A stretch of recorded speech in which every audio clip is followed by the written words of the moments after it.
I think you're gonna sing us on this one. Break me off a piece of that. Daily grind. Is that like a trademark thing though? I don't know. A jingle? What's the rules on jingles? Break. But that's probably too far, right? What do you say? Break me off a piece of that. Daily grind.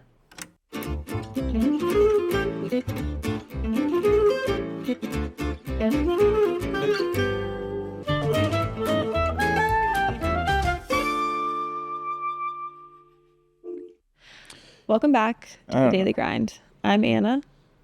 I'm Cooper. Cooper Kupp, as June's Cooper friends call you. Names that kids come up with that'd be a good little thing to go off of. It's a good funked up. Like Puka dot. And yeah, our middle Cypress, he calls Makaya Nacua, so Puka's already a nickname. I know. He spins it even more and he calls him Puka Dot, which I think is really super cute. He's like, Mom, Puka Dot. So cute. We wanted to talk a little bit about boundaries, but wow, that's a huge... Encompasses a lot. Yeah. We wanted to talk more about boundaries within... Work life boundaries, which we talked about a little bit. It's a good little add-on to, I think, the last thing we talked about last episode, for sure, because I think it goes right along with it, because this is something that we've had to deal with, because you talk about conflict and bringing your work home. Like, everyone in some capacity like has bad days at work. Mm-hmm. Right. My bad days at work, for example, are just a little bit different, as a lot of people's lives are different. Some people have lives that no one sees but have huge implications. Mm-hmm. So I want to be sensitive to understanding there's people out there doing real work that moves the needle globally. A bad day at work means a bad thing for a lot of people. My bad day at work is bad mostly just because everybody sees it, right? And we deal with that. We've had to figure out how to deal with that, Mm-hmm. And how you transition from work to being home and being a dad and being with kids who ultimately don't know or really care what just happened, and I think that's something that we had to learn that and figure that out, because that's something that we didn't really get to experience. We talked about how lucky we were to be together in college. Mm-hmm. But in college at Eastern Washington, shout out to the Eags, you're not like, games aren't really broadcast to a wide audience. Venues are small. It's just smaller. Yeah. Everything's smaller. Yes. And there wasn't a whole lot of conflict. And yes, right. While you had failure, it was very minimal. Mm-hmm. And the scope of it, I feel like, was also much smaller. Yeah. And the NFL, you are a rookie. There's just so many more implications. You have this complete new system. I think also in college you had a redshirt year. So you also were able to ease into it, figure it out a little bit. Yeah. And I think, as you transition to also being a father and a mother, this also changes, because it's not just, I think where you can give me and have thankfully given me so much grace and space to, when I haven't done a good job of pulling myself out of that place, to be able to be like, okay, help me get there. It's new implications when I'm not there, and we've got kids, and they see me not being there, and so that is different as well. How do you feel like you have grown through that, and where has what has that boundary and growth and change? Well, I think looked like coming to the NFL, I think I made way too big of a deal out of being in the NFL. That might sound like I don't know, people probably hate that I say that, but like I saw it as like a dang near life and death thing that was very black and white. Like you're either a failure or you're a success, and there's no in between on this. It's just like sharp judgment and harsh critique For yourself. for myself, yes. And at this time, I think I was way too open to outside noise, being aware of what is also then being said about me. And while that's important in our building and having trusted coaches who are ultimately the only ones that you should care about yourself and what your teammates and coaches are, this is what matters. Anything outside of that is nothing, but being way too open to hearing what is being said about our team, about myself, about whatever, and how that can influence me. And so coming in with that mindset, like everything's way more important. Anything that happens now is like you're either at the highest of highs or you're at the lowest of lows, right? There's no middle ground there. And how difficult it is then to like take that and come home and be like present here when I was just either on the like way at the top or way at the bottom, and I'm just like feel like there's no way out of this, And I think it was a very unhealthy place to be, and I've grown so much and just being like, it is such a blessing to play in the NFL. I absolutely love it. It's so much fun. It is so small. It is a small thing that I get to be a part of, and I'm so thankful because it's a really cool thing. But I do not find my identity in this, and I do not care about what globally is said about myself or the team or whatever. It's like, what can we do in our building? We're the only ones that know what's going on. Yeah. Anything else is just speculation and means zero. And like being in this place, like we get to work together towards something. And then when that's going on and we're in that place, like as long as I have the trust of my teammates and I'm working for my teammates, no matter whether it's good or bad, we all have good days and bad days, but like they know I'm doing everything I can to be the best for them. It's like now I just went from here, this little place of trust, to going home. And I get to be home with my wife and with my boys. And like, even when there's failures here, then the thing that I think has grown is how we have then been able to like, how can we pull each other out, and where you've been there for me. Yeah, that's what I was going to say too. Just when you come home, I have been home most days with the kids and the things that have gone on in my life, the good days, the bad days. Like you are the person that I get to talk to about them. Like I'm venting, but it's also just like we're talking about our family and life. And so a lot of the things that happen in my day that is considered a bad day or, a good day also, I share them with you because it's our life, our family. I need you in that, way of just having that support. And I think that being able to not just disregard anything that happens at your work as just, oh, that's your work. You have to keep your work when you come home is like, it's not allowed. You're not allowed to have any frustration about work at home. I think being able to support you in the things that are happening at work and the frustrations that are happening outside of our family, being able to see it as such as like, this is something that I need to support you in also. And it's not going to be all consuming, just like our, the issues that I'm walking through aren't going to be all consuming, but being able to not say, okay, your work stays at your work and like home stays at home, because that is such a huge part, obviously, of you, and being able to walk alongside you as your wife and support you through things that you're going through that are hard, and being able to just bring in that support and have that balance within walking through them and being home together. Yeah. I think that's it. I mean, and that goes back to just the communication, which I think has been the most growth that we've had as like, I think I remember back the conversation we had in the first year of being married. Yeah.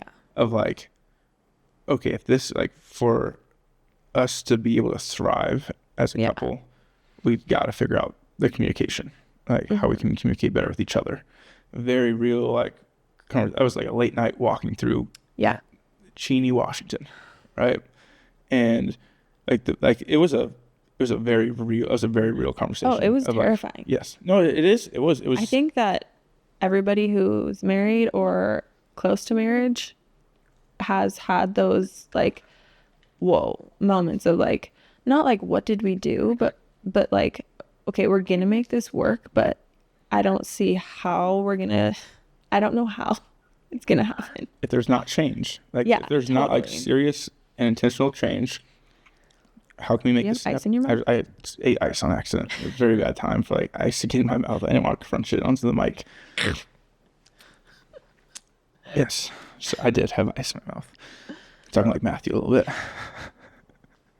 Cut that out. Yeah. Anyways, yes. No, It is. those Those moments. moments are very serious and very real, and it's like like you said, the moment of if something doesn't change here, this is going to be very difficult. Yeah. But we have grown so much, and there has been change, and Yeah.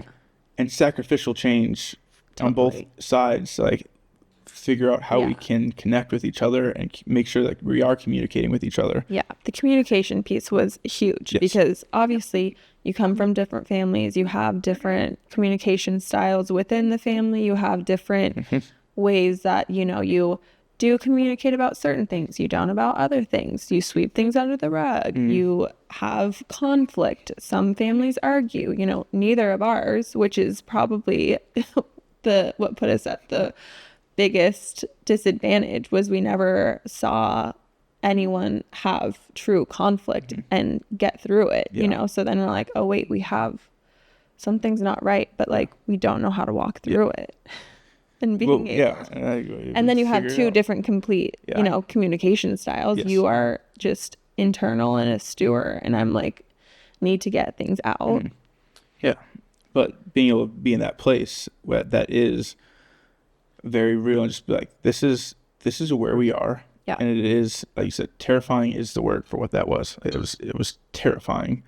But what the anchor of all that is like we're getting through this. Totally. You know what I mean? And like we can be very real in this moment because we know like I'm going to be there with you and I want to figure this out. Yeah. And you're going to be there with me and you want to figure it out. And we're able to go through that together. Yeah. I think another huge thing, which this is a little bit off topic, but that we learned while we were, figuring out like how to communicate best with each other was also just the truths, like what things are we believing as truth? And, like for me, if you don't bring something up to me or if you're not reciprocating a conversation or whatever, that doesn't mean that you don't love me, or just the truths in relationship and being able to back up and be like, why do I think that? Why does that make me feel like that? And know that it's not a truth, that like you do love me, even if you need time to process things and it takes you a little bit longer, and just being able to reframe things and to just have the understanding, breaking the ideology of like what you hold as truth and like how you view other people's actions, and how you just see that, how that affects you then. What are the conclusions you're drawing from Yes, what exactly. you perceived as being true? Yeah. How is that affecting you? And then how are you communicating that outward? And I think that's like those things there are also, directly tied to, I think, what we are talking about, which is like conflict within work and things like that, like conflict in life for us in general, and the internalizing and how we've figured out how to deal with each other and how to love each other and meet each other where you are, where like me being able to meet you where you are when there's conflict and things that you're dealing with, and you being able to meet me where I am. And a lot of times that is for me, giving me a chance to process things, whether even if it is just football related stuff, if it's where relationships stuff, it's just my own stuff, like how we've dealt with each other and how we've been able to find ways to learn each other, and which only comes through that pursuit, I think, of one another and figuring each other out and wanting to do that, because the better that I know you, the better that I can love you. Like, regardless of how I feel about you, I can't make you understand that unless I can make you understand it. And the way that I'm going to get that across isn't always the way that you are going to receive it. So I think that's been a huge part for us in our marriage, and learning that, and how that's also helped with the boundaries of work and bringing things and dealing with these things together when you've got stuff with the boys and just life stuff in general, and being able to meet each other at the end of the day and be there for each other. No, totally. And I think that a huge piece of that, when we first got into the league, like we were talking about the weight that you placed on coming into the NFL and the amount of weight that you felt with each failure in your eyes, and the reclusing that would happen, that would shut me out. That was really hard when it was like, okay, like you are bringing this home, and instead of me being able to be a part of your life and to walk through it with you, I'm now not a part of your life, but we are home, and I'm, you are alone stewing about something, and I'm giving you space, but I don't know how to help you because you're not communicating it with me at all. And so I think that those were large, learning curves where it was like, okay, you can bring it home, but we have to be able to talk about it together. Yeah, exactly. And I think, like, the rookie year, there was some very clear, like, failures. Dropping a game-winning pass week 4, 5, week 4, like, dropped a game-winning touchdown. Yeah, it's a big failure. That fumbling on the 2-yard line. Fumbling on the 2-yard line against Minnesota. Like, times that, like, I bring that and I'm carrying the weight of the world, and in our life it does feel like the weight of the world, because it's our rookie season, and we're like, we just got here, we don't know implications. We haven't been here for a few years, and like know that there's a flow to the season, and it's just like, it does feel weighty.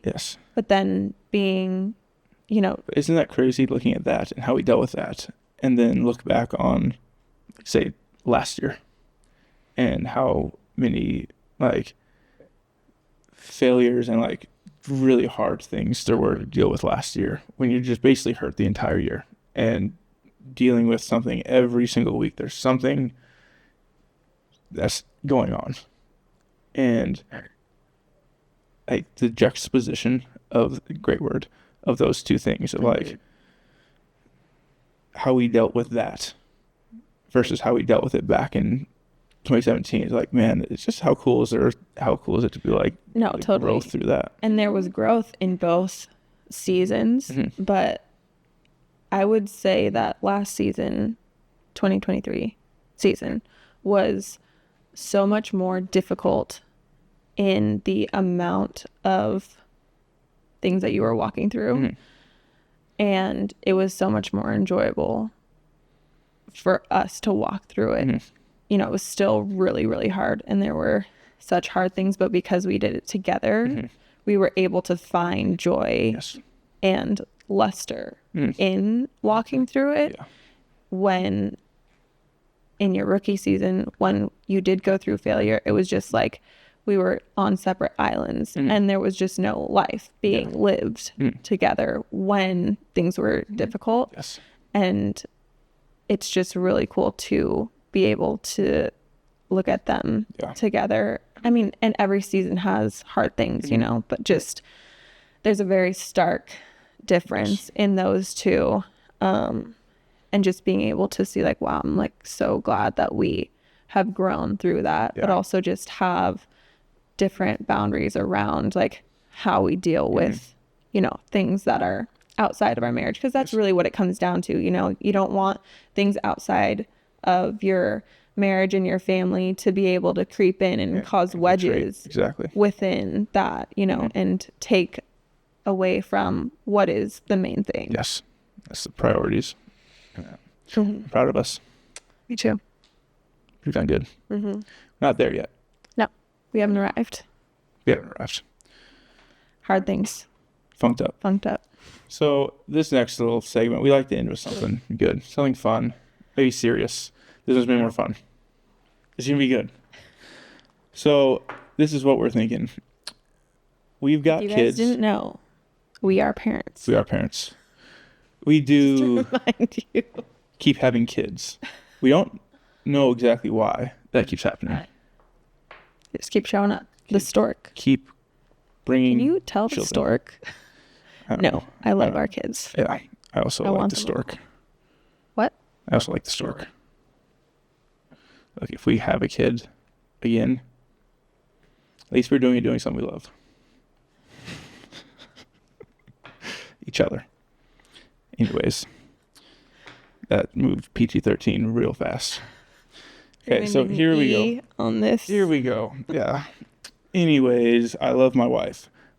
So here's the last segment. We have here. kids. We have kids. Kids say the and darndest kids, things. They do say the darndest things. And I know I don't know if we want that. I've really.